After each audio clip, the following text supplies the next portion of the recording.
Hi. ഞാൻ സംസാരിക്കാൻ പോണത് സെൽഫ് ബിലീഫ്, അതായത് നമുക്ക് നമ്മളിലുള്ള വിശ്വാസം. ഓക്കെ, വളരെ ഇമ്പോർട്ടൻ്റ് ആയിട്ടുള്ളൊരു കാര്യം. ഓക്കെ, കാരണം മെജോറിറ്റി പീപ്പിൾസിന് അവർക്ക് അവരുടെ മേലെ വിശ്വാസമില്ല. ഓക്കെ, മറ്റുള്ളവരുടെ ഒപ്പീനിയൻ ആണ് അവരുടെ വിശ്വാസം. അതായത് മറ്റുള്ളവർ നല്ലത് പറഞ്ഞതിന് വിശ്വാസം വരുന്നുണ്ടെങ്കിലും മറ്റുള്ളവർ നല്ലത് വരാത്ത സിറ്റുവേഷനിൽ അവർക്ക് അവരുടെ മേലെ വിശ്വാസം.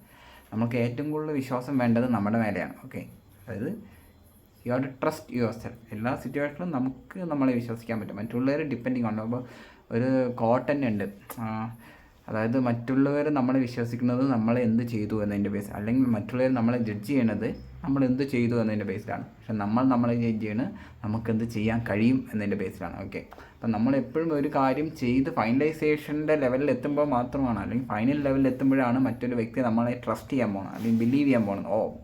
നന്നായി ചെയ്യും, ഇത് സൂപ്പർ എന്നെല്ലാം.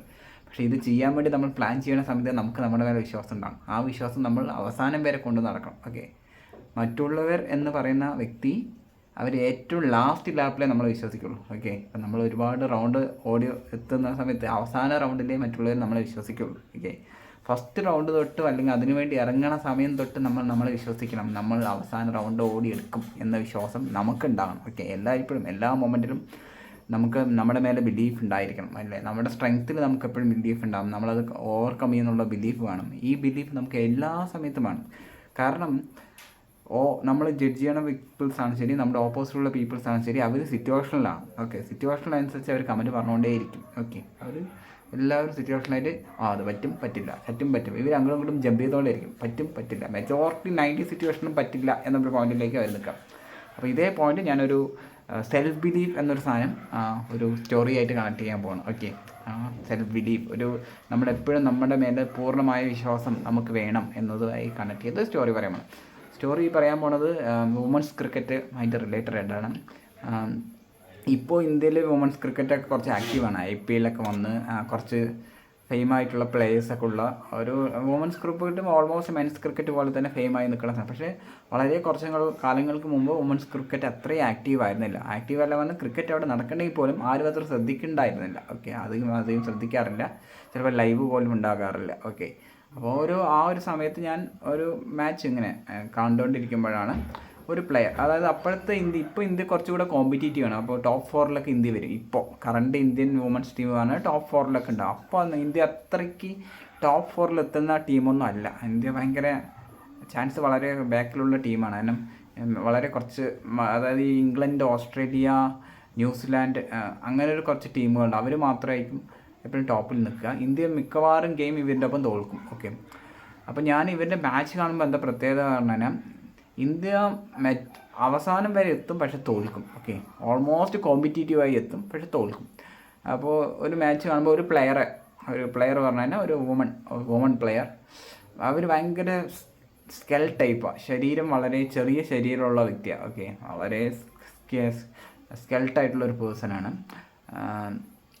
അപ്പോൾ ഈ പേഴ്സൺ എപ്പോഴും ട്രൈ ചെയ്യണമെന്ന് പറഞ്ഞാൽ 6 അടിക്കാൻ ട്രൈ ചെയ്തുകൊണ്ടിരിക്കുക. ഓക്കെ, അപ്പം ഞാൻ എപ്പോഴും വിശ്വസിക്കാൻ പറഞ്ഞു കഴിഞ്ഞാൽ, അതായത് ഈ വ്യക്തിക്ക് എങ്ങനെ 6 അടിച്ചാൽ ഇയാളെ 6 അടിക്കാൻ ശ്രമിക്കുന്നു, ഇത് ബൗണ്ടറിയിൽ ക്യാച്ച് പിടിക്കും. ഓക്കെ, ബൗണ്ടറി ക്യാച്ച് പിടിക്കും, ഔട്ടായിപ്പോവും. ഓക്കെ, അപ്പം ഞാൻ കളി കാണുമ്പോൾ ഞാൻ ചിന്തിക്കുക അങ്ങനെ പറഞ്ഞാൽ, നിങ്ങളെങ്ങനെ അടിച്ചാലും 6 ആകാൻ പോകുന്നില്ല. ഓക്കെ, നിങ്ങളെങ്ങനെ അടിച്ചാലും 6 ആകാൻ പോകുന്നില്ല.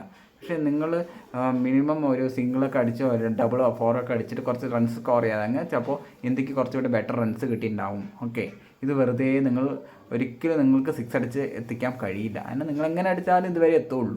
എങ്ങനെ അടിച്ചാലും ബൗണ്ടറിയിൽ നിങ്ങളുടെ ക്യാച്ച് പോകണം. അതായത് ഈ വ്യക്തിക്ക് ഈ 6 അടിക്കുക എന്നുള്ളൊരു ഹരമാണെന്ന് തോന്നുന്നുണ്ട്. ഓക്കെ, കാരണം 6 അടിക്കാൻ ശ്രമിക്കുക, കാരണം എല്ലാ തവണയും വരുന്ന ഒരു എന്താ പറയുക, ബാലൻസ്ഡ് ആയിട്ടുള്ള ഇന്നിങ്സ് അവർ കളിക്കാൻ നിൽക്കില്ല. അവർ മിക്കവാറും ഒരു 6 ട്രൈ ചെയ്യും, അത് ബൗണ്ടറി പോയി ക്യാച്ചും പിടിക്കും. ഓക്കെ, അപ്പോൾ നമുക്ക് കാണുന്ന ആൾക്ക് നിങ്ങൾ ഈ ശരീരം വെച്ച് 6, അതായത് ഫിസിക്സ്, നിങ്ങളുടെ ശരീര പ്രകൃതി ആ ഒരു 6 ഹിറ്റിംഗ് എബിലിറ്റി കുറവാണ് എന്ന രീതിയിലാണ് ഞാൻ ചിന്തിച്ചിട്ടുള്ളത്. ഓക്കെ, ഞാനൊരു കളി കാണുന്ന വ്യക്തിയാണല്ലോ. അപ്പോൾ നിങ്ങൾ ആ ഒരു ബാറ്റിംഗ് 6 ഹിറ്റ് ചെയ്യുന്നതിന് പകരം ആ സമയത്ത് സിംഗിൾ എടുത്തോ ഡബിൾസൊക്കെ ഓടി അല്ലെങ്കിൽ 4 ട്രൈ ചെയ്തിട്ട് കളിച്ചിട്ടുണ്ടെങ്കിൽ ഒബിയസ്ലി ഇന്ത്യൻ ടീമിന് സ്കോർ വരും. വെറുതെ 6 അടിക്കാൻ നോക്കിയിട്ട് നിങ്ങൾ വെറുതെ വിക്കറ്റുകൾ, അനാവശ്യമായ ഷോട്ടാണത്. എന്തിനാ 6 അടിക്കാൻ കളയുന്നത് എന്ന രീതിയിൽ ഞാൻ ചിന്തിക്കണം അങ്ങനെയാണ്. ഓക്കെ, അപ്പോൾ ഈ കളിക്കുന്ന ആൾ ചിന്തിക്കണത് എനിക്ക് 6 അടിക്കണം എന്നുള്ളതാണ്. ഓക്കെ, ഈ വ്യക്തി ഇങ്ങനെ ഇന്ത്യൻ ടീമിൻ്റെ ഭാഗമായി വളർന്നു വന്നു ഒരുപാട് കൊല്ലം കഴിഞ്ഞു. ഇന്ത്യയും ഓസ്ട്രേലിയയും തമ്മിൽ ഒരു സെമി ഫൈനൽ വന്നു. ഓക്കെ, ആ വ്യക്തിക്ക് ഏറ്റവും കൂടുതൽ ഫെയിം വരുന്ന മാച്ച് ആ മാച്ചാണ്. ഓക്കെ, ഇന്ത്യയും ഓസ്ട്രേലിയയും തമ്മിൽ വേൾഡ് കപ്പ് സെമി ഫൈനൽ ഓസ്ട്രേലിയയിലെ എയറിലാക്കി വിടും. ഓക്കെ, അന്ന് ആ വ്യക്തി സിക്സുകളുടെ പൂരമായിരുന്നു. ഓക്കെ, അതായത് അന്ന് സിക്സ് അടിക്കാൻ ശ്രമിച്ച് ബൗണ്ടറിയിൽ എപ്പോഴും ക്യാച്ചിൽ ഔട്ടായി പോകുന്ന വ്യക്തി ഈ മാച്ചിൽ പ്രഷറായിട്ടുള്ള ഒരു ഗെയിമിൽ ഓസ്ട്രേലിയൻ ടീമിനെ സിക്സ് അടിച്ച് ഇല്ലാതാക്കുകയാണ്. ഓക്കെ, ആ വ്യക്തി ഇന്ത്യയുടെ ഹിറ്റ് വുമൺ എന്നാണ് അറിയപ്പെടുന്നത്. അപ്പോൾ രോഹിത് ശർമ്മ ഹിറ്റ് മാൻ എന്ന് പറയുന്ന പോലെ ഇന്ത്യയുടെ ഹിറ്റ് വുമൺ എന്നറിയപ്പെടുന്ന ഇന്ത്യയുടെ കറൻ്റ്ലി ഇന്ത്യൻ വുമൻസ് ടീമിൻ്റെ ക്യാപ്റ്റനായിട്ടുള്ള ഹർമൻപ്രീത് കൗറാണ്. ഓക്കെ, ഹർമൻപ്രീത് കൗറായിരുന്നു അന്ന് സിക്സ് അടിക്കാൻ ശ്രമിച്ചുകൊണ്ട് എപ്പോഴും ബൗണ്ടറിയിൽ ക്യാച്ച് കൊടുത്തുകൊണ്ട് ഔട്ടായി പോയിരുന്ന ആ അല്ലെങ്കിൽ സ്ലിം ആയിട്ടുള്ള ആ പ്ലെയർ. ഓക്കെ, പക്ഷേ ആ വ്യക്തിക്ക് വിശ്വാസം ഉണ്ടായിരുന്നു എനിക്ക് സിക്സ് അടിക്കാൻ പറ്റുന്നു. ഓക്കെ, അതായത് ഈവൻ ദോ കാണുന്നവർക്ക് അങ്ങനെ തോന്നില്ല ഈ വ്യക്തിക്ക് ഇത് കഴിയുമെന്നുള്ള കാര്യം. അപ്പോൾ എനിക്ക് അങ്ങനെ തോന്നിയിട്ടില്ല ഹർമൻപ്രീത് കൗറിന് ആ ഒരു എബിലിറ്റി വെച്ചിട്ട് സിക്സ് അടിക്കാൻ കഴിയുമെന്ന് എനിക്ക് തോന്നിയില്ല. പക്ഷേ ഹർമൻപ്രീത് കൗറിന് നല്ല വിശ്വാസം ഉണ്ടായിരുന്നു I can become A six hitter എന്നുള്ളതിന്. ആ വ്യക്തി ആ വിശ്വാസത്തിൽ തന്നെ തുടർന്നുകൊണ്ടേയിരുന്നു. ആ വിശ്വാസം അവർ തുടർന്നുകൊണ്ട് ഒരുപാട് ഫെയിലിയേഴ്സ് വന്നു, പലതവണയും ബൗണ്ടറിയിൽ ക്യാച്ച് പിടിച്ച് ഔട്ടായിപ്പോയി. പക്ഷേ ആ വ്യക്തി ആ വിശ്വാസത്തിൽ തന്നെ കണ്ടിന്യൂ തന്നു. ആ വ്യക്തിയിൽ അവർക്ക് അവൻ്റെ മേലെ വിശ്വാസം ഉണ്ടായിരുന്നു. അത് കണ്ടിന്യൂ തന്നു. അയാൾ ഇപ്പോൾ സിക്സ് അടിക്കുക എന്നുള്ള ഒരു ഹരമായി നടക്കുന്ന ഒരു വുമൺ ക്രിക്കറ്ററാണ് ഹർമൻപ്രീത്. അതായത് ഇപ്പോഴും തന്നെ വന്നു കഴിഞ്ഞാൽ ഓൾമോസ്റ്റ് ലൈക്ക് പൊള്ളാട്ടം പോലെയാണ്, ഈസി ആയിട്ട് സിക്സ് അടിക്കുമായിരുന്നു. ഓക്കെ, ഒരു കാലത്ത് അവർക്ക് അങ്ങനെ ഒരു പാസ്റ്റ് ഉണ്ടായിരുന്നു. അവരടിക്കുന്ന സിക്സുകളെല്ലാം ബൗണ്ടറി അല്ലെങ്കിൽ അവരടിക്കാൻ ശ്രമിക്കുന്ന സിക്സുകളെല്ലാം ബൗണ്ടറിയിൽ ക്യാച്ചിൽ ഔട്ടാവുമായിരുന്നു. ഓക്കെ, അപ്പോൾ ഓട്ടോമാറ്റിക്കലി കാണുന്ന എല്ലാ വ്യക്തികളും ഞാൻ ചിന്തിക്കുന്ന പോലെ ആയിരിക്കും ചിന്തിച്ചിട്ടുണ്ടാവുക. ഓക്കെ, പക്ഷേ ഹർമൻപ്രീത് കൗറിനെ അവൻ്റെ എബിലിറ്റിയിൽ വിശ്വാസം ഉണ്ടായിരുന്നു, അവൻ്റെ കഴിവിൽ വിശ്വാസം ഉണ്ടായിരുന്നു. അവരതിൽ അല്ലെങ്കിൽ അതിൽ എഫേർട്ട് കൊടുത്തുകൊണ്ടേയിരുന്നു. അവർ വളർന്നു വന്നു. ഓക്കെ, വളർന്നു വന്നു. പിന്നീട് അവരെന്താണോ ലൈഫിൽ ആഗ്രഹിച്ചത്, അതായത് ഒരു സിക്സ് ഹിറ്റർ ആകുക എന്നുള്ളത് അല്ലെങ്കിൽ അതിനുള്ള എബിലിറ്റി ഉണ്ട് എന്ന് അവർ വിശ്വസിച്ചിട്ടുണ്ടായിരുന്നു. ആ വിശ്വാസം ശരിയായ ലെവലിൽ തന്നെ എത്തിച്ചേരുകയും ഇന്ത്യയുടെ സിക്സ് ഹിറ്റർ വുമൺ ക്രിക്കറ്ററായി മാറുകയും ചെയ്യുന്ന ഇന്ന് ഇന്ത്യ ഏറ്റവും അറിയപ്പെടുന്ന ഒരു ക്രിക്കറ്റർ ഹർമൻപ്രീത് ആണ്. അപ്പോൾ ഹർമൻപ്രീത്തിന് ഇങ്ങനെ ഒരു പാസ്റ്റ് ഉണ്ട്. അതൊക്കെ ഞാൻ കണ്ടിട്ടുണ്ട്. ഇങ്ങനെ ബൗണ്ടറിയിൽ വെറുതെ ക്യാച്ച് കൊടുക്കുന്ന സമയത്ത് ഞാൻ അത്യാവശ്യം നിറയെ ചീത്ത പറയാറുണ്ട്. എന്തിനാണ് ഇവരിങ്ങനെ ചെയ്യാൻ ശ്രമിക്കുന്നത്? എന്താണ് സിംഗിൾ അടിച്ചുകൂടെ അല്ലെങ്കിൽ ഫോർ അടിച്ചുകൂടെ? വെറുതെ എന്തിനാ അടിച്ച് എങ്ങനെ പോയാലും സിക്സ് ആകാൻ പോകില്ല, പിന്നെ എന്തിനാണ് ഇപ്പോൾ ശ്രമിക്കുന്നത്? പക്ഷേ അതേ വ്യക്തിയിൽ തനിക്ക് സിക്സ് അടിക്കാൻ പറ്റും എന്നൊരു വിശ്വാസം ഹർമൻപ്രീത് കൗറിന് ഉണ്ടായിരുന്നിരിക്കണം. അവരതുകൊണ്ട് തന്നെ ആയിരിക്കണം വീണ്ടും ട്രൈ ചെയ്തത്. അവൻ്റെ ട്രൈ ചെയ്തപ്പോൾ എത്രാമത്തെ തവണയാണ് സക്സസ് ആയെന്ന് പറയാൻ പറ്റില്ല. ചിലപ്പോൾ ആ ഒരു സിക്സിലേക്ക് എത്തിക്കാൻ വേണ്ടി അവർ ഒരുപാട് തവണ അവൻ്റെ വിക്കറ്റ് കളഞ്ഞിട്ടുണ്ടാകും. പക്ഷേ അവർക്ക് അവരുടെ മേലെ വിശ്വാസം ഉണ്ടായിരുന്നു. ആ വിശ്വാസം വെച്ചിട്ടാണ് അവർ അതേ പ്ലാനുമായിട്ട് വീണ്ടും പോയത്. ആ പ്ലാൻ അയാൾക്ക് വർക്കൗട്ടായി. അയാളുടെ ഏറ്റവും ബെസ്റ്റ് വേർഷൻ കണ്ടുപിടിച്ചു. അങ്ങനെ ഓക്കെ, അപ്പോൾ നമ്മൾ എന്ത് കാരണമാണെങ്കിലും ശരി നമ്മുടെ കഴിവിൽ നമ്മുടെ വിശ്വാസം ഉണ്ടാകണം. ഓക്കെ, അതായത് നമ്മൾ ഒരു കാര്യത്തിൽ ഇന്നതാണ് ബെറ്ററാണെന്ന് നമ്മൾ വിശ്വസിക്കുന്നുണ്ടെങ്കിൽ നമ്മളത് വിശ്വസിക്കണം. അതൊരു കാലത്താണ് അത് വളർന്ന് വലിയൊരു കാര്യമായി മാറുക. ഓക്കെ, അതായത് അത് വളർന്ന് വലിയൊരു കാര്യമാകുമ്പോൾ മാത്രമേ ആൾക്കാർക്ക് ഇമ്പാക്റ്റ്ഫുള്ളായിട്ട് ഫീൽ ചെയ്യൂ. ഓക്കെ, ഇപ്പോൾ നിങ്ങൾ എന്ത് പറയാം, ഞാൻ ഈ കാര്യം ഞാൻ ചെയ്യും പറയുമ്പോൾ ആൾക്കാർ നീയൊക്കെ ഇത് ചെയ്യുക എന്നുള്ള ലെവലിൽ ചെയ്യാനും നിങ്ങളപ്പോൾ ഇത് ശിശുവാണ്. ഓക്കെ, അതായത് നിങ്ങൾ അതിലൊരു കുട്ടിയാണ്. ആ കുട്ടി വളർന്ന് വലിയ ആളാണ്. ആ വലിയ ആളാകുമ്പോഴായിരിക്കും ആ കാര്യത്തിൻ്റെ ഏറ്റവും വലിയ ഇമ്പാക്റ്റോടെ നമ്മൾ ചെയ്യാൻ പറയാം. നമ്മൾ ഏതൊരു കാര്യത്തിൽ കുട്ടിയായി നിൽക്കുന്ന സമയത്ത് ആൾക്കാർ നീ എല്ലാം ഇങ്ങനെ ചെയ്യാമെന്ന് തോന്നും. ഓക്കെ, പക്ഷേ നമുക്ക് വിശ്വാസമുണ്ട് ഈ സാധനം വളർന്ന് വരും. ഓക്കെ, ഏതൊരു കാര്യം വളരുമല്ലോ. അതുപോലെ നമ്മളുടെ വിശ്വാസം അർപ്പിക്കുന്ന സമയത്ത് നമ്മുടെ കഴിവ് വളർന്നുകൊണ്ടേയിരിക്കും. ഞാൻ ഇതിൽ ബെറ്ററാണെന്ന് നിങ്ങൾ വിശ്വസിക്കുന്നുണ്ടെങ്കിൽ, എനിക്കിതിൽ ബെറ്ററായിട്ട് വരാൻ കഴിയും നിങ്ങൾ വിശ്വസിക്കുന്നുണ്ടെങ്കിൽ ആ വിശ്വാസം മുന്നോട്ട് പോവുക. അതായത് ഈ ലോകത്തിലെ മെജോറിറ്റി അല്ലെങ്കിൽ എല്ലാ പീപ്പിൾസും നിനക്കെല്ലാം എന്ന് പറയുന്നുണ്ടെങ്കിൽ പോലും you trust your self, believe your self. നിങ്ങളിൽ വിശ്വാസമായി. കാരണം ഇപ്പോൾ ഇപ്പോൾ നമ്മൾ ഒരു വ്യക്തി ഏറ്റവും സക്സസ്ഫുൾ ആകുന്ന ഏജ് 40 വയ്ക്കുക. ഓക്കെ, ഫോർ എക്സാമ്പിൾ ആ 40 ഏജിലാണ് അയാളുടെ ലൈഫിലെ ഏറ്റവും സക്സസ്ഫുൾ ആയിട്ടുള്ള കാര്യം അച്ചീവ് ചെയ്യണം വയ്ക്കുക.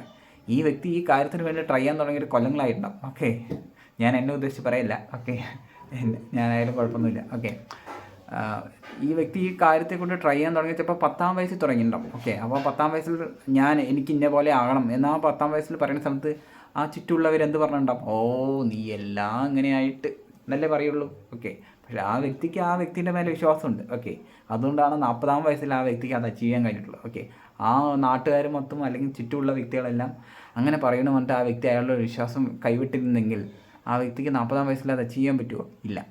സമയമുണ്ട്. ഒരു കാര്യം വളർന്ന് വന്നെത്തി അതെത്താം. മനുഷ്യൻ എപ്പോഴും വെയിറ്റ് ചെയ്യില്ല. ഓക്കെ, പക്ഷേ നമ്മുടെ സെൽഫിൽ നമുക്ക് എപ്പോഴും I am good at something, നമ്മൾ എന്തെങ്കിലും കാര്യത്തിൽ നമ്മൾ ബെറ്റർ ആണെന്ന് നമ്മൾ വിശ്വസിക്കുന്നുണ്ടെങ്കിൽ അത് 100% ആയിട്ട് തന്നെ വിശ്വസിക്കണം. ഓക്കെ, മറ്റുള്ളവർ കമൻറ്റ് പറയും നീ എല്ലാം ചെയ്ത്, ഓക്കെ നീ എല്ലാം ചെയ്ത് എന്ന് വരും. പക്ഷേ there will be A time you will become the best in that, അല്ലേ? നിങ്ങൾ അതിൽ ഏറ്റവും മികച്ചതായി മാറുന്ന ഒരു സമയം വരും. ഓക്കെ, ഈ അവസാന സമയമല്ല അതാക്കണത്, ഇതിനൊരു സ്റ്റാർട്ടിങ് ഉണ്ട്. ഓക്കെ, അതായത് നമ്മൾ ശിശുവായിട്ടിരിക്കുന്ന ഏതൊരു കാര്യം കുട്ടിയായിട്ടിരിക്കുന്ന ലെവലുണ്ടല്ലോ, ആ കുട്ടിയായിട്ടിരിക്കുമ്പോഴാണ് നമുക്കിത് തോന്നുന്നത്. ഓക്കെ, അതിലാണ് നമ്മൾ വർക്ക് ചെയ്ത് ആ ലെവലിലേക്ക് എത്തിക്കുന്നത്. ഓക്കെ, ഈ ലെവലിലേക്ക് എത്തുമ്പോൾ മാത്രമേ ആൾക്കാർ അംഗീകരിക്കുക അല്ലെങ്കിൽ അക്സെപ്റ്റ് ചെയ്യുക എന്നുള്ളൊരു ലെവലിലേക്ക് കൊടുക്കുകയുള്ളൂ. നമ്മൾ ഈ കുട്ടിയായിട്ടുള്ള സിറ്റുവേഷനിൽ നമ്മൾ പറയുന്ന സമയത്ത് ആൾക്കാർ അംഗീകരിക്കില്ല. പക്ഷേ ഈ ഫസ്റ്റ് സ്റ്റേജ് തൊട്ട് അവസാന സ്റ്റേജ് വരെയും നമുക്ക് നമ്മുടെ മേലെ വിശ്വാസം ഉണ്ടാകണം.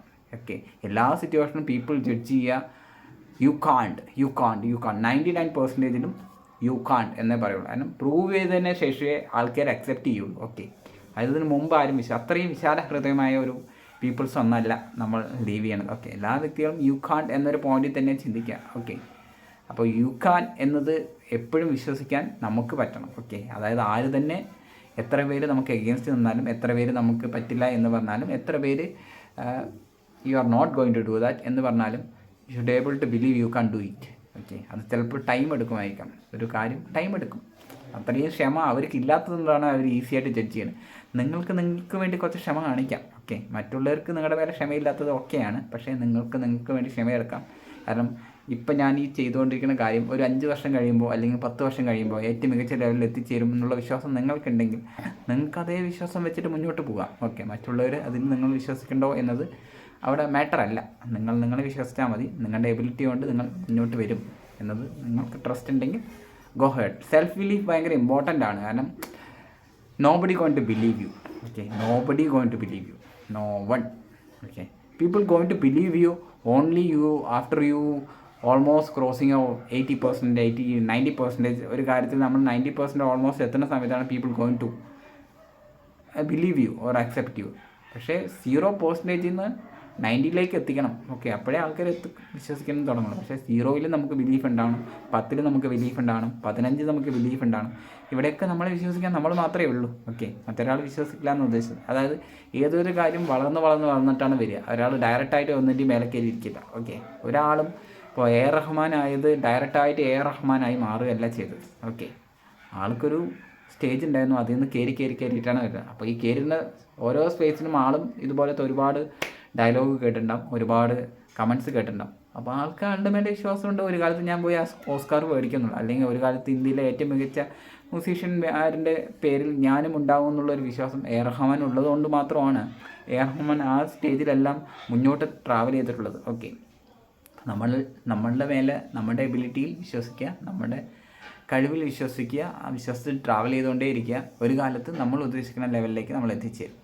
ഈവൻ ആര് വിശ്വസിക്കും അതൊരു മാറ്ററേ അല്ല, അതൊക്കെ കോമൺ ആണ്. It's a common thing people not going to believe you, അല്ലെങ്കിൽ it's a common thing people have no belief on you. നിങ്ങൾ എത്തില്ല എന്നുള്ള മറ്റുള്ള it's a common thing. Okay, it happen to every one.